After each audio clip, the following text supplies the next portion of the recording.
আপনারা ইতিমধ্যে এদিকে জেনে তাকাও, গিয়েছেন ক্যামেরার যে দিকে তাকাও। আমাদের প্রিয় নেতা ধর্মেন্দ্র 89 বছর বয়সে প্রয়াত হয়েছেন।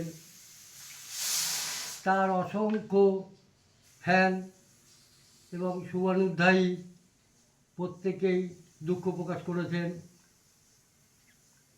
তিনি ছিলেন বিখ্যাত কিংবদন্তি বলিউডের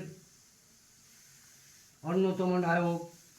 আপনাদের মনে আছে সেই 16 বইয়ের কথা, গব্বর मैं आ रहा हूँ। সেই গব্বর আজ আমাদের মধ্যে নেই। তার প্রতি শ্রদ্ধা জ্ঞাপন এবং পরিবারকে সমবেদনা জানাবেন। আপনাদের যদি এই কমেন্টটি ভালো লাগে, লাইক শেয়ার বেশি বেশি করবেন।